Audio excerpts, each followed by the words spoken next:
Hey, this is Jay with eXp Realty, and we get asked a lot of questions about real estate, and we're always happy to help and try to answer those questions. And that's why I made this video. And today we're going to talk about one of the questions we get all the time from sellers is, what do I do to prepare my home for sale? And selling your home isn't as simple as just picking up the phone and calling a realtor and putting it on the market. There is a lot more that's involved. In fact, there's over 118 different variables that need to be monitored, and they all need to happen in a specific order to make sure that the deal comes together and everybody gets closed and is happy at the end. And there are many things that need to be looked at before you get your house on the market, and talking with the great realtor right off the bat will give you a good idea of what some of those things are. For instance, I'm sure you've all heard about curb appeal and how it can affect the sale of your home, because that's the first impression that a buyer gets when they see a picture of your house or drive by your house, in the neighborhood.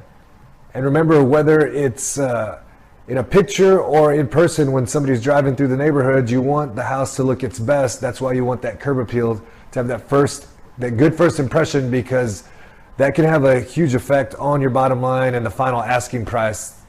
After you get the curb appeal taken care of and looking sharp, then you just need to focus on the 4 Ds, and those are decluttering, depersonalizing, defining, and deep cleaning the house. We'll just take them in order and talk about depersonalizing. When you don't depersonalize the house, and just as the buyer is getting comfortable and starting to see themselves living in the house, they come across a bunch of pictures of you and your family, or something that reminds them that this isn't their house and that this is a stranger's house. And it takes them out of that moment and changes the way they could feel about actually putting an offer in on your house. So remember to depersonalize. And as far as defining the house, you definitely want to have the rooms defined so that if a buyer walks into, let's say, an extra bedroom, you want it to look like an extra bedroom, or you want it to look like an office with the computer and the books on the wall and stuff like that.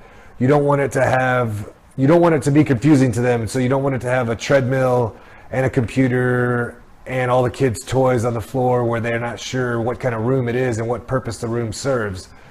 You want to define the room for the buyer so that they can see themselves in it. And I think the deep cleaning and the decluttering kind of go hand in hand, and they're pretty obvious.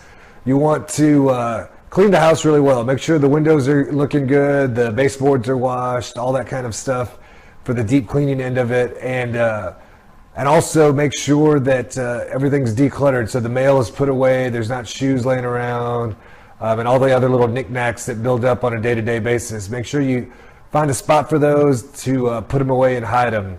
Well, I hope this gives you an idea of what you should do to prepare your home for sale. Thanks for your time, and I look forward to answering any questions that you might have about what it really takes to get your home sold. And if you like the video, please forward and share it with somebody that you know that might be putting their house up for sale soon.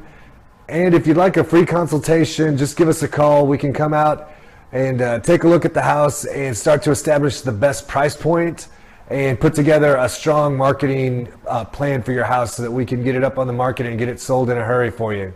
Thanks again, and talk to you soon.